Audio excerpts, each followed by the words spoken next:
first reading today is one of the most sublime passages in the whole New Testament. In the whole Scripture, really. My heart beats faster every time I see it coming on. It's speaking about the cosmic Christ. I better not say that. Sounds New Agey. But it's not. It's the most traditional message, especially when you look at where it appears. It appears in John 1, Hebrews 1, Ephesians 1, and Colossians 1. So it's chapter 1, and it's pretty important. You never hear it talked about, right? Go to any parish, and I'm sure the priest won't preach on it. And I guarantee you'll never hear it from the evangelical megachurches either. Why not? It's like, to use the language of the gospel, the bridegroom has been taken away from us. We're not introduced to who he really is. So we need new wineskins. We need a whole new consciousness, to pour. Well, it's new wine in a sense, but really what I'm saying is it's the oldest wine there is from the whole 2,000 years ago in the Scriptures, and we still haven't been given it to drink. I mean, the word all, in some form, appears 8 times in these few verses. It's the firstborn of all creation. All things were created through him and for him. The beginning and the end, in other words. He is before all things, and in him all things hold together. He is the firstborn from the dead, so that in all things he might be preeminent. All things created in him.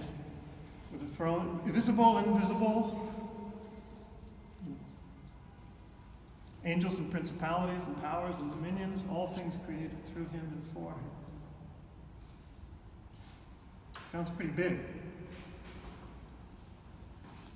Probably the most important and influential messenger of this in the 20th century was the Jesuit Pierre de Chardin, who was also a scientist, a paleontologist, and geologist. And he spoke about this universal Christ, this cosmic Christ, the one who's the omega point to which all of creation is evolving. That's the Alpha and the Omega of the book of Revelation, the beginning and the end. Of course, because we didn't like hearing that, he got into trouble for what he was saying. John the 23rd, of all people, actually, should admonish him, be careful of his writings. He was forbidden to publish while he was still alive, but his books were published after he died.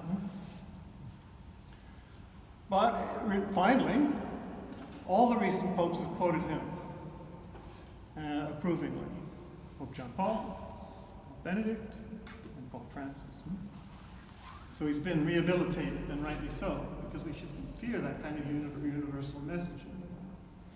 So read the Divine Milieu, or read the Hymn of the Universe, some of his beautifully poetic and mystical writings. Modern theologian who most presents this vision is Sister Ilia de Leo, the Franciscan sister, and many of her works. She's also a scientist as well as a sister.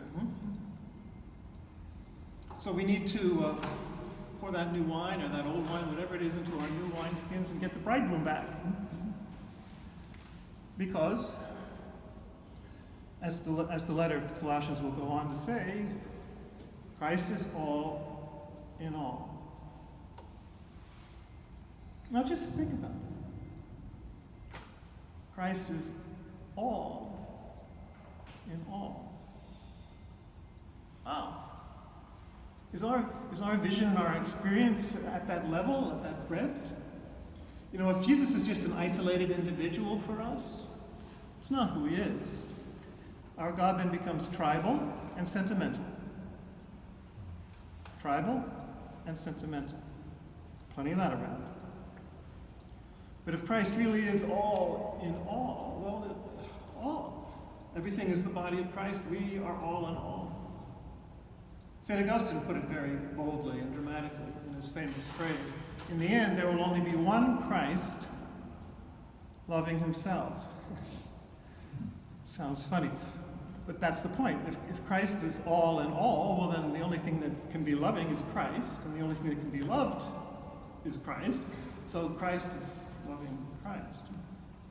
Which means we're included in that.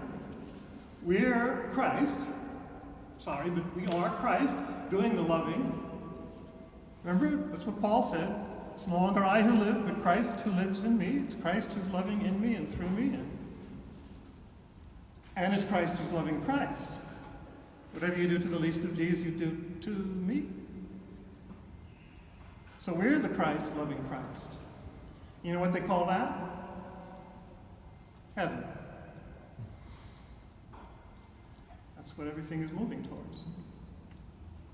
So we really got to wake up here for the sake of ourselves, the church, the world, to realize this dynamic reality which is the full, total Christ. Not my little sentimental Christ. My universal cosmic Christ, who is Jesus, but Jesus in his full dimension, the full dimensions of his heart. Amen.